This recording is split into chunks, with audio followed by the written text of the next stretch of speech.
Everyone for your patience in us getting this all set up. So I've known Barbara Eldridge for a long time, and for more than 25 years, she's been contributing to other people's business success with her business MindMasters. So she has been talking a lot to us small business owners about using planning to be able to keep our businesses moving smoothly.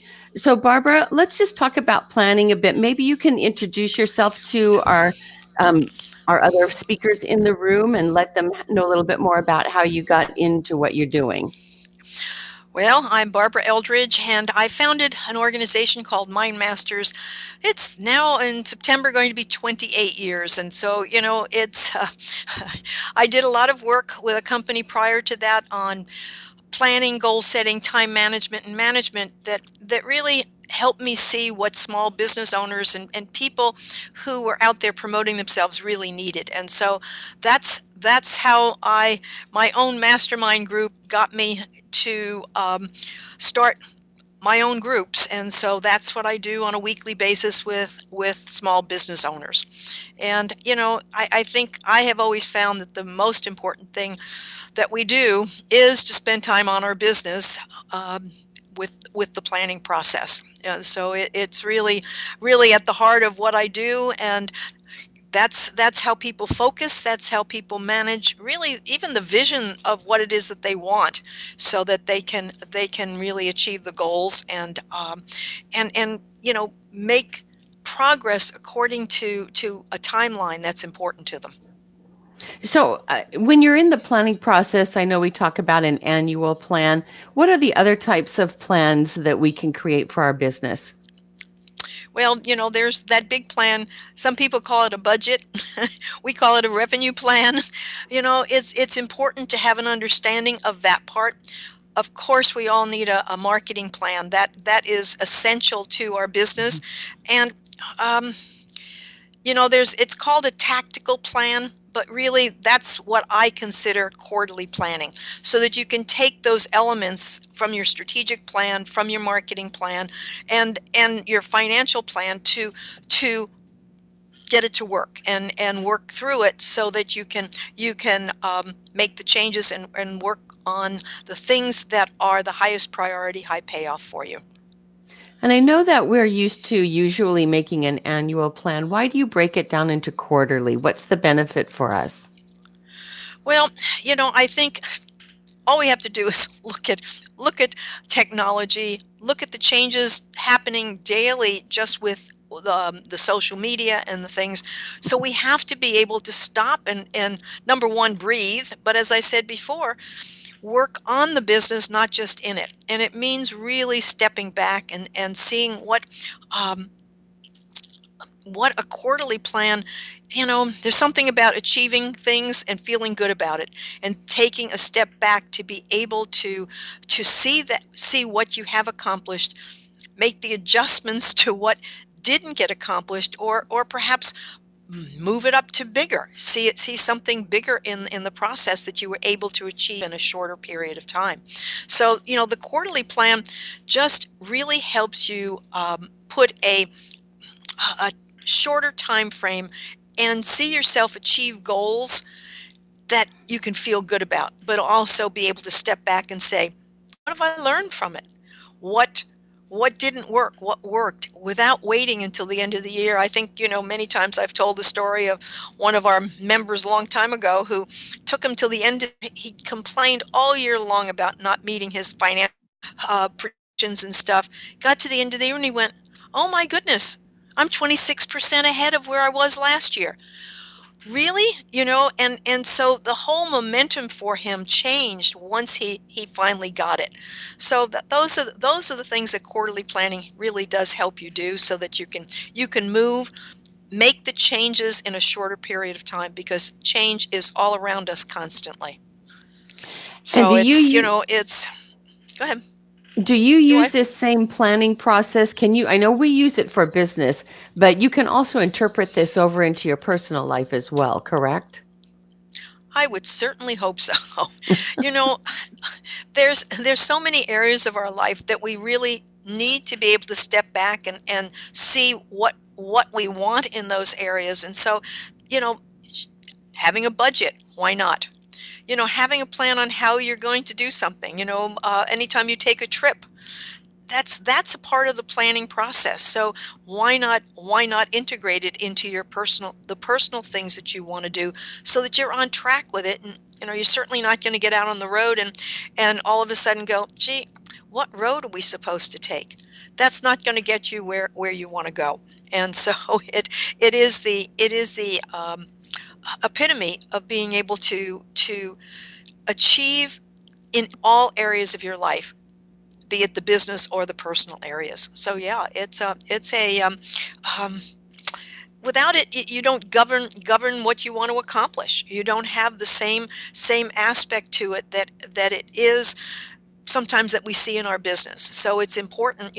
We all get new ideas constantly. I just worked with one of my clients the other day, and you know she went home and kind of sat back and said, wow, I have done these things, and now I want to up it. And that's what her quarterly plan is going to be about, so that she can make the headway that she's been my expression, muddling through right now. And when you're talking about the process of creating a quarterly plan, looking at an annual plan, putting it together can take some significant time. Does a quarterly plan, is it a more abbreviated part of time? Do you have to spend as much as you anticipate when you're working on an annual plan versus a quarterly? Well, the annual planning that we do at MindMasters is usually you know uh, what was it, from like 9 o'clock in the morning until 3 o'clock in the afternoon. And then I really want people to go home and put the detail to it. The quarterly planning, for the business side of it that we work on, we do in a 3-hour session. It's up to what people have in place. If they've taken time to look at their metrics all along, then they have the information they need to feed into their plan. If they have to stop and research all of that that's what takes more time. So obviously, taking time to keep track of the accomplishments, keeping track of the things that have worked for you, help feed into the quarterly planning. So how long does it take? Well, as long as you're willing, and what you have available to make it work for you.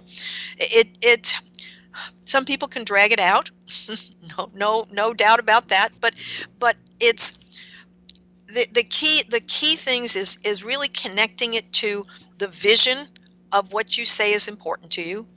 If it's a business, then the vision that goes with the business, so that you have your values in place. Are your values showing up in what you've accomplished? And you've got to have behaviors that go with that. Then that's helping you assess where you are. That's really the first step in any kind of planning. And so with that information kept ahead of time, what's the one thing that I make sure everybody keeps is that accomplishment list, so that people know what they have accomplished. And the metrics need to become a part of that as well.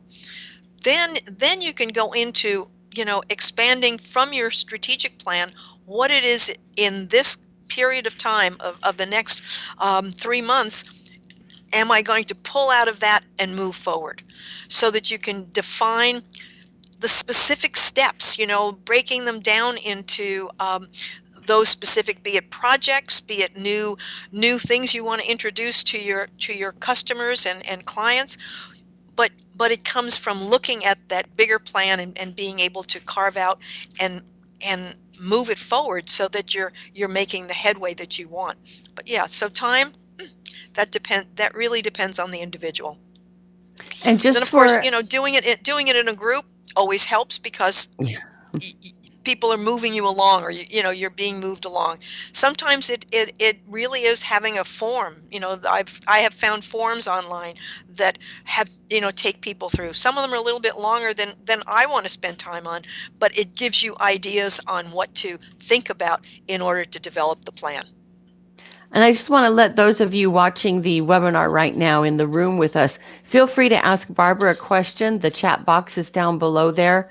It could be on your right-hand screen. It's on my right-hand side of the screen, but I don't know about yours. But we're happy to take questions too. So Barbara, there's a difference in what you're tracking depending on what your business is. So can we talk about some of the foundational pieces that we track in small business in general? And then maybe break out some pieces for the speakers specifically? Well, having done speaking myself, who are you going to be speaking to? That means your lists and how that could be prospective organizations that you want to contact. What were the results of those things? How often did you have to contact them? Results from those kinds of things. Ordinarily, in our own businesses, we're talking about prospects. How many Mm-hmm. prospects have we talked to on a daily, weekly basis? I came out of a company that I was marketing the planning and goal setting things, and they were all about X number of prospects every day, X number of contacts, and at the end of the week, you knew what adjustments needed to be made. Prospects to contacts, contacts to appointments, appointments to actual presentations, if that's the kind of business that you work on. Those presentations to closes. Now, a close isn't always a sale, so how many of those did it take to get the sale? When you know your numbers at the end of, if you did it for 4 to 6 weeks, you would know what areas need to be fixed.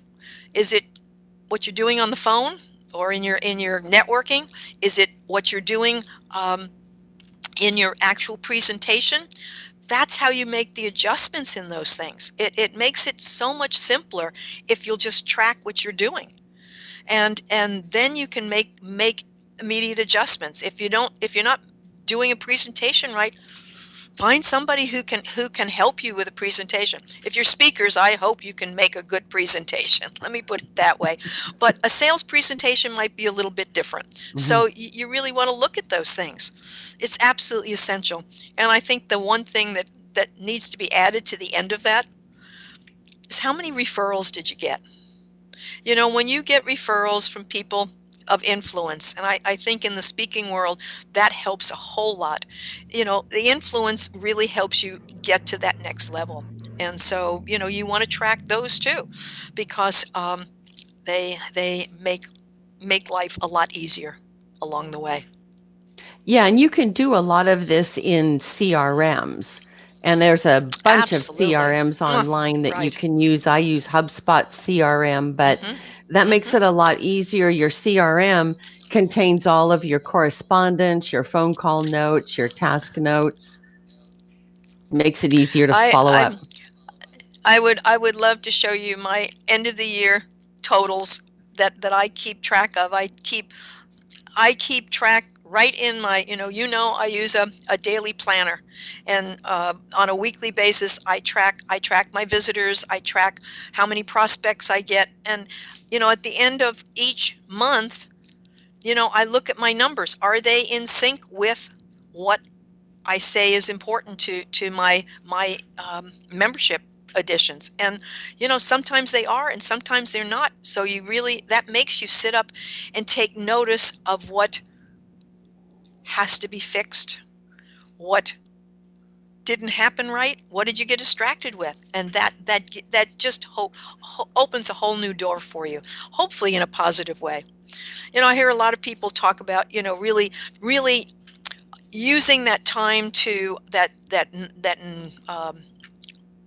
3 months to build it up. Well, that's great, but if you haven't laid the foundation with a plan, the activity doesn't always work together, and that's really the action that comes from having a plan, because it gives you the focus that you need.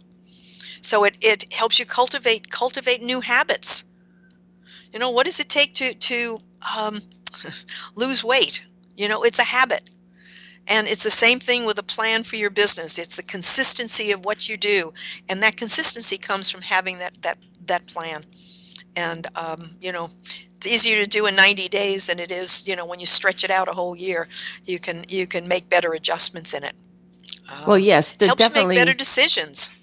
Yeah, the Help, 90 yeah. days is a Hmm. easier time to reflect and see it did. So for instance, taking on some sort of new task, like for instance, maybe as a speaker, you're breaking into a new genre and a new community that you want to start speaking on. So, in the past, what I've done is I curate conferences for the speakers. So when I'm Right. curating those, I do it on a monthly basis and I keep a track. So I've a Word document, or lack of a better term, for each month, and I can know which one panned out for getting conferences that much, and then I know that the next year I can go back to that conference at the time before they're looking for speakers to be able to help Right. the speakers be able to apply for those speaking ops. That's perfect. That's absolutely perfect. Having that information right in front of you saves a whole lot of time, and you know then it helps other people decide to follow the path of that. Very definitely. What are some of the biggest mistakes that we make in our planning process? um, that I think that people aren't willing to really look at what perhaps the disappointments, Mm. what it was, because then we have to look at ourselves. We have to be realistic about it. It's not always a an easy thing to do, but and without a plan to have started with, without having that kind of a plan, then you really, um, I'm sorry, I have a distraction all of a sudden. I don't know whether you can hear my phone ringing, but that's besides the point. When we work at home, those are things that we have to deal with. Um, it's it's really being able to put a handle on what is working and what isn't working, and that's, I think, a lot of people aren't willing to step back and take a look at themselves, good, bad, or indifferent. And as I said, we can feel so much better about ourselves when we do, number one, look at what we have accomplished. That's where I think people fail. They're used to Mhm. saying, well, I didn't get that done. When you go back and look at what you have gotten done, it's amazing. And you go, damn, if I did that, I know what I can do from there. And that's to me the whole key of having a right foundation to move you to the next level.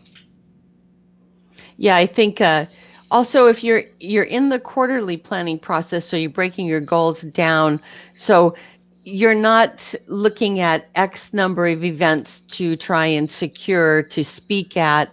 You're looking at a more manageable number that makes it a lot easier for you to handle it, a lot less time involved.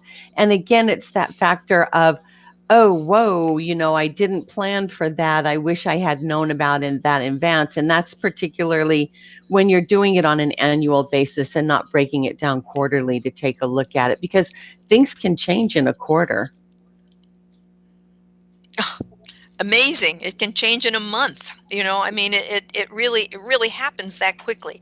So, I mean, I was just listening to somebody, one of my guys that I talked to today. He was approached to speak at something, but guess what? This one I hadn't heard of. They wanted money from him to speak. I Yes. mean, an, and he really didn't know what to say about that. And I said, well, do you have a budget for that? There's where the planning from that perspective comes in. There was no budget for that, but he has so much more to bring to the table for those people Mm-hmm. that they are not realizing, what he has. So, um, again, because he has recognized his accomplishments, he can move forward and pitch it to them that way. And if they're interested, fine. Otherwise, he can walk away from it. So that's some of the things about recognizing the accomplishments that helps us get a better perspective on where to, what next to take. Whether we missed it last year or not, did it fit with what we wanted? Mm-hmm. And do I need to save money next year to do it? Who knows? Now, and I know you're having the quarterly event coming up Monday for the third quarter planning. Can you share a bit about what you're going to be talking about during that time with the attendees, and what are they going to walk away from that with? Well, to me, it's important. I take them through, I give them time to do the writing. So I make sure, it's important for them to really look at, first off, personal goals, so that, because sometimes the business helps support what you want to do in all areas of your life. So it's Mhm. important to recognize where they are with those personal goals. Um, it's important to have, what we called earlier that tactical. Well, the tactical are the results that you want to produce in the business. So looking at some of those things, really being able to step back and look at the business from where you are right now, and making commitments to how big you want it to be, and then spending some time in actually, I always say, doing the tedious work. That's the action planning. Specific action planning is what will keep people focused and on track. So that's a combination of the things. I have um, a system of 5 steps that we take people through. And so we take that whole thing into consideration. And people ask questions about it. People share what they're learning or what they've experienced with some of those things, so that everybody learn something new as we go through the process. And I get them some things to eat along the way. Yeah, feeding them is a good thing. Feeding them, keeping them alert and alive is important. Yeah, I think it's hard for a lot of people to sit down and do that planning process, especially when you're by yourself because you don't have anybody to bounce ideas off of or say, gee, do you think that this might work? So I like that opportunity to have it within a group setting. Plus, you get to meet more small business owners that you might be able to have future collaborative partnerships with. It's really amazing, even at the end when I ask people to share what they learned for the day. It's just amazing what people learn from each other just from that, in order to be able to move themselves forward. The motivation it gives people to, again, perhaps cultivate those new habits, or make the changes that they need to make. And that really pulls the group together in that sharing process. So um, you know we don't necessarily do brainstorming on people's definite issues, but what comes out really helps people solve a lot of those small things that they were perhaps struggling with. Yeah, and you even have people who bring their staff with them. Oh, yes, that is that. It's until people really, until sometimes employees really understand what the process is about. Sometimes they don't know how to um, become a part of it. And so that's, particularly in the one in the first of the year. I think that's the one that we have a lot more employees for. Mhm. But intermittently, we do get an employee here and there, just because they need to learn, and they need to know how. Because how else does somebody manage somebody if you don't know what those people's goals are?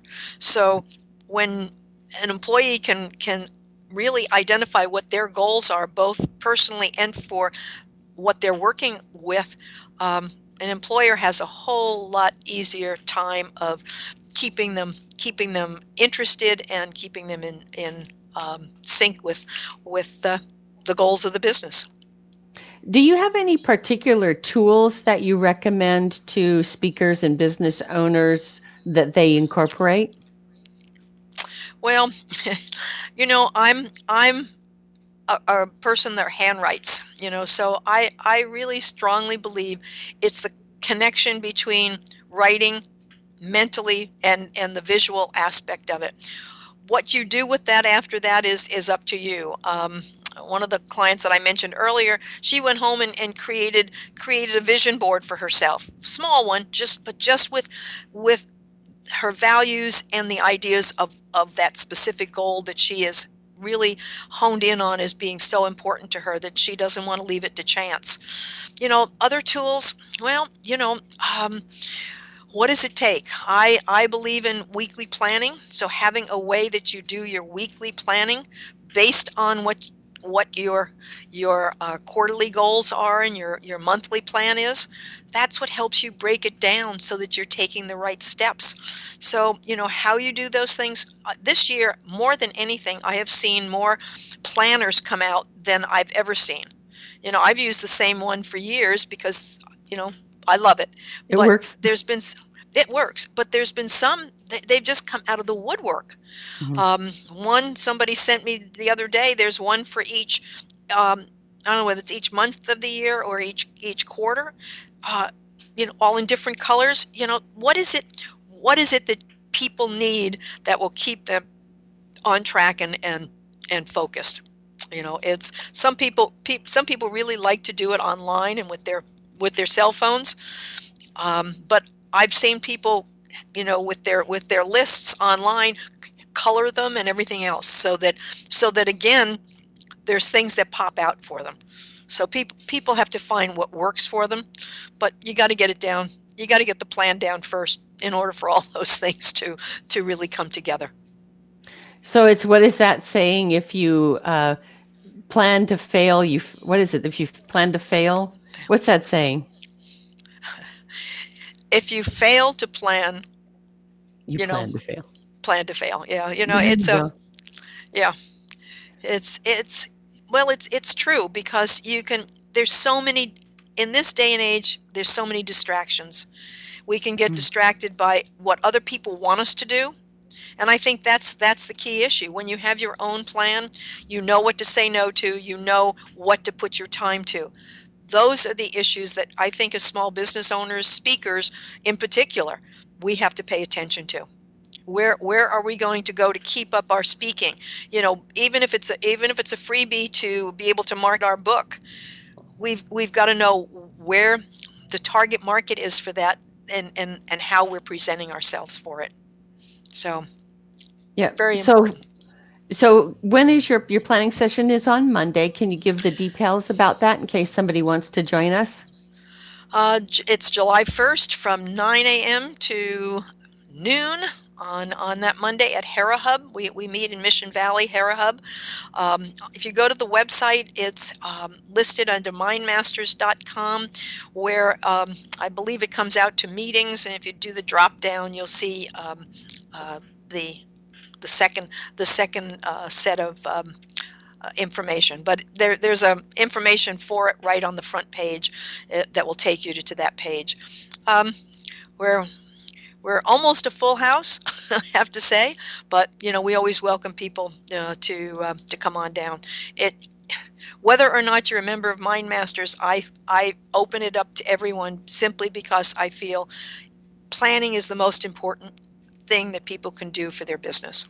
To me, it's the most essential part. You can't go to a bank and ask for money for your business without a plan. So somebody thinks it's important. There you go. Well, I appreciate you hanging out with me for this half hour and sharing the information about planning and the importance of planning, especially I think for speakers, a lot of it is planning what your open time is and whether you can find conferences to be able to fit into that time slot. Well, that is absolutely essential, and Mhm. making sure you know who that target market is. That because once I remember that once I started speaking, I kept that those people referred me on to the next one and the next one. And so that's why it's important to really know who you're targeting. And, just on that note, when you're speaking as well, and especially since Speakers Guild works with business owners who use speaking to market their business. So Business, it's right? good for you when you're out there speaking. You have to have a process to make the offer at the end of the presentation, and you have to have a strategy to weave Right. that in and out your presentation so that you can walk away with those leads for a coaching program or an upcoming retreat or something like that. So I think the planning process for a speaker when they're making a presentation is so important. And you could use this process to actually plan out that presentation and make sure that you have that great strong call to action at the end of it. The thing I challenge most people with, when they go to do one of those speaking engagements, how many new prospects do they want to get from it? What are the specific numbers? You've got to be specific with what you're looking for. Maybe it may be how many new books do I want to sell? But coming in with a definite target makes all the difference in the world. Because sometimes I remember walking away and thinking, okay, so what? Until I woke up. And so it really does take being aware of what you anticipate you want to get from those situations. Perfect. Well, Does that make Barbara, sense? it makes sense to me. Hope it makes sense to everybody else. I Come think on so. down. Come Yeah. on down. Well, I'll definitely see you on Monday. And I just want to thank you for Great. taking the time today to talk about planning. I think it's a very important component. Hopefully you can see that it's in my heart. It's what I truly believe in. So let's do it. All right. Thank Okay. you. And thank Thank you to you. everybody who attended today. We'll get this recording out to you, and you'll be able to start working on your next quarter's plan.